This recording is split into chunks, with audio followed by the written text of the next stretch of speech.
Pemerintah akhirnya melarang aktivitas jual beli di media sosial atau social commerce seperti TikTok yang tidak hanya menjual barang dengan sangat murah namun juga melakukan penjualan barang impor yang tidak sesuai regulasi.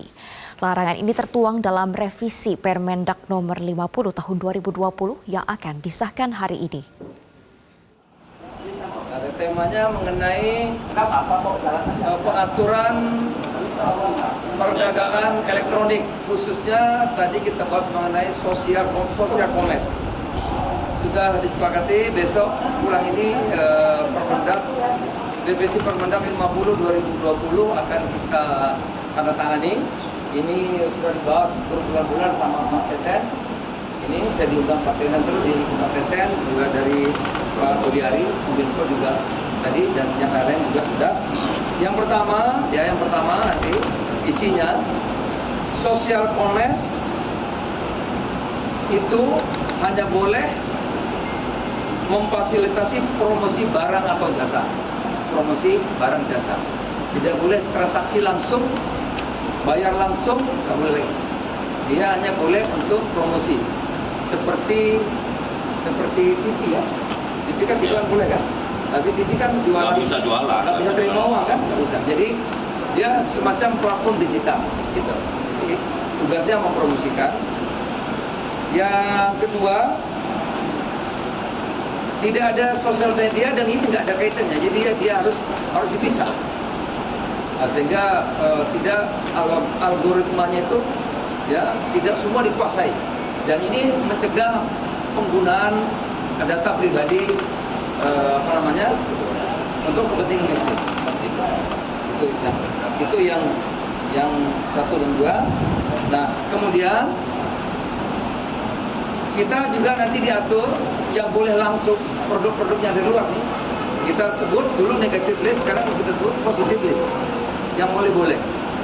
Ya, kalau dulu negative list itu semua boleh kecuali.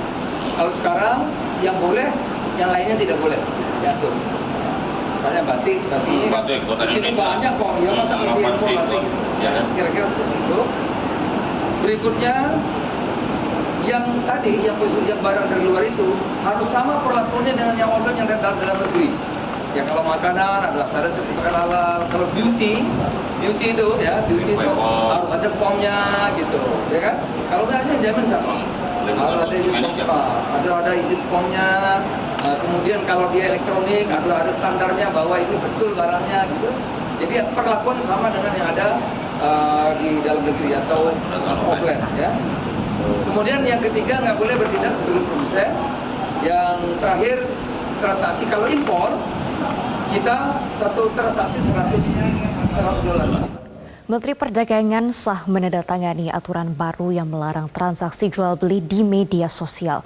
Lantas bagaimana tanggapan penjual dengan adanya aturan ini? Kita sudah terhubung dengan Ardi Lasa dari Pasar Tanah Abang untuk informasi selengkapnya.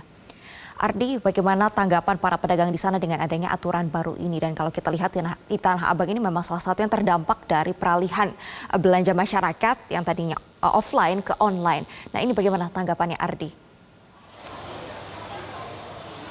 Iya, selamat pagi Mercy dan juga pemirsa. Memang benar bahwa Menteri Perdagangan Zulkifli Hasan baru saja menyepakati atau menandatangani terkait dengan revisi peraturan Menteri Perdagangan nomor 50 tahun 2022 di mana beberapa hal yang disampaikan dalam aturan tersebut yaitu bahwa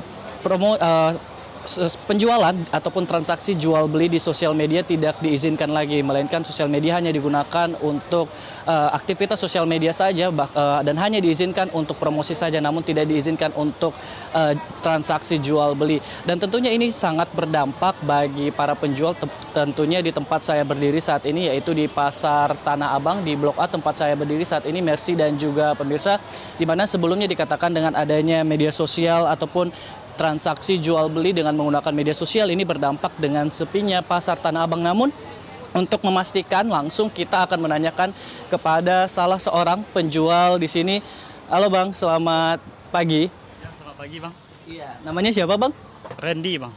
Oh iya, Bang, tadi ketika kami datang di sini kita tadi melihat Abang juga sedang live TikTok ya Bang. Berarti Abang jual offline dan online. Bang, kan ada aturan baru, merevisi aturan tahun nomor 50 tahun 2020 bahwa nanti di TikTok tidak bisa jual beli lagi. Tanggapannya seperti apa, Bang? Ya tanggapannya ya, kalau memang dilarang memang itu solusinya biar jadi pasar rame yang nggak masalah ya. Jadi kalau udah dilarang yang terus UMKM ini pasar ini tetap masih sepi ya. Ya kan jadi nggak itu jadinya. Iya, jadi nggak ada solusinya jadinya.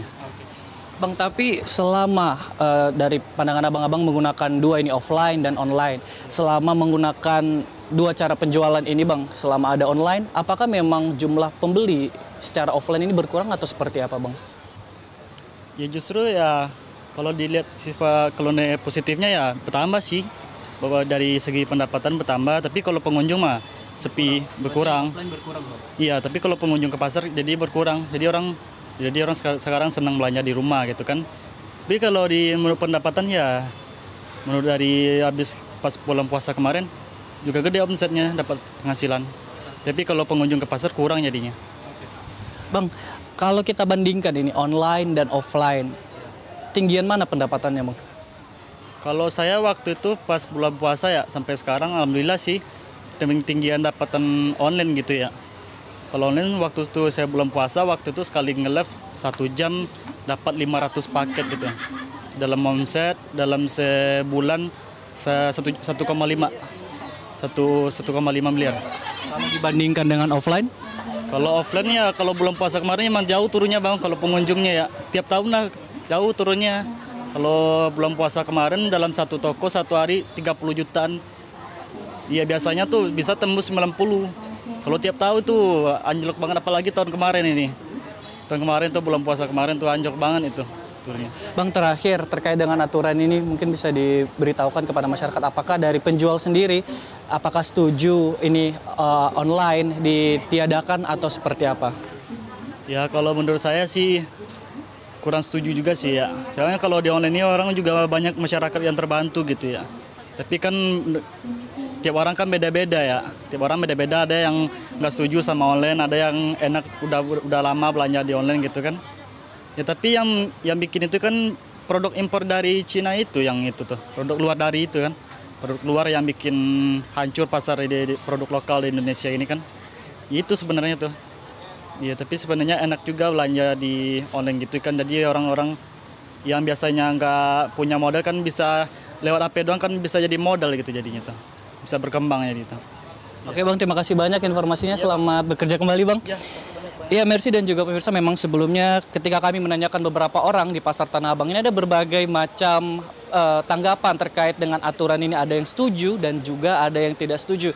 Beberapa pedagang yang memang hanya berjualan offline ini mengatakan tidak setuju, setuju maksud saya, dengan ditutupnya transaksi jual beli di sosial media, karena menurut mereka selama ada jual beli di sosial media ini menurunkan ataupun jumlah pembeli ini menurun drastis, sehingga ketika ini ditutup harapannya niat pembeli untuk membeli secara langsung ini meningkat. Dan ada juga yang tidak setuju. Mereka yang tidak setuju ini mereka yang memiliki berjualan juga di online maupun di offline. Merci. Ya baik, terima kasih untuk informasi Anda langsung dari Pasar Tanah Abang. Selamat kembali bertugas Ari Lasa. Jelajahi cara baru mendapatkan informasi. Download Metro TV Extend sekarang.